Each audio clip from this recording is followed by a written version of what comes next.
I don't follow trends. I believe that to be a designer, you have to reinvent. And in order to do that, you somehow have to shut yourself from that collective consciousness. It has to come from within.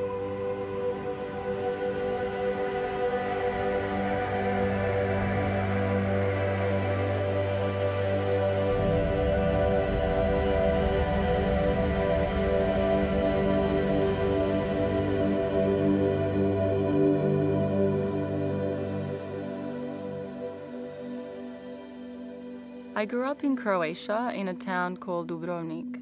It is one of the most beautiful places on earth, surrounded by mountains and the rugged coastline of the Adriatic Sea.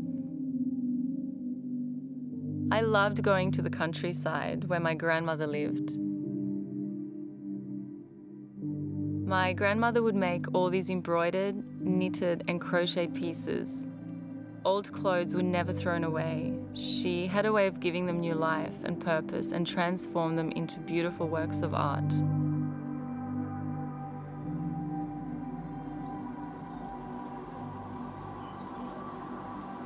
So the Civil War broke out in the year of 91. It was just an ordinary day and I was getting ready to go to school and Mum was getting ready to go to work. And we heard a lot of explosions, these loud noises, and we didn't really know what was going on. And I remember my mum had looked out of the window and she looked out into the harbour and saw all these boats on fire.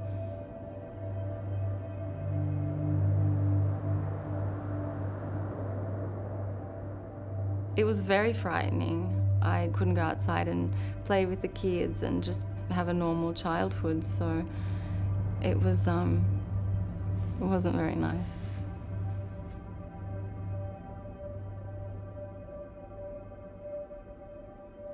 Especially during that time, that's when I found solace in drawing and being creative. That really helped me, I think, deal with the situation that I was in.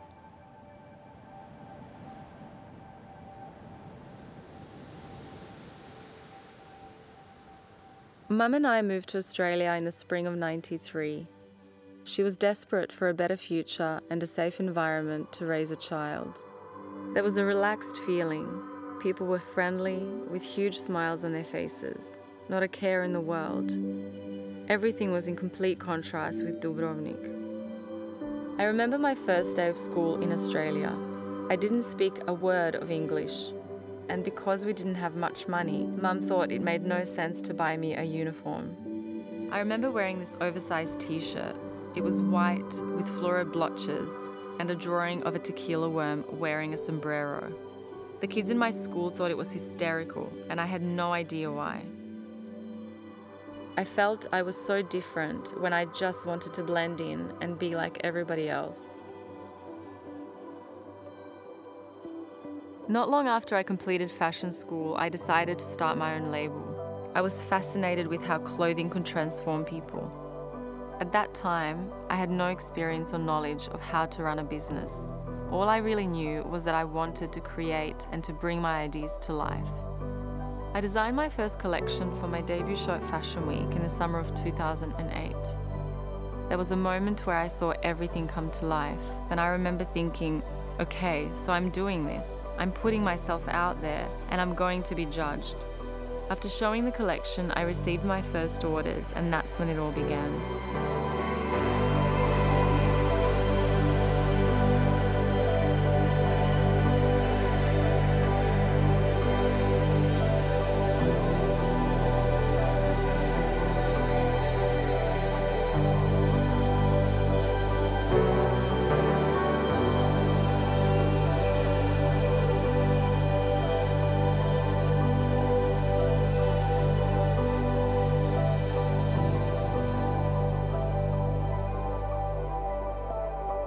I find it interesting that I create offbeat pieces within my collections, when all I wanted as an adolescent in Australia was to fit in.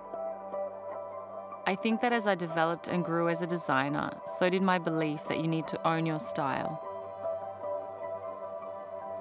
Subconsciously, I draw on my past, and this filters through my work.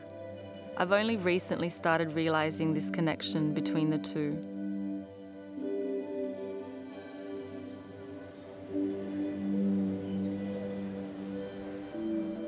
I feel that my mum's sacrifice really allowed for this to happen. I sometimes think, is this what I would be doing had we not moved to Australia?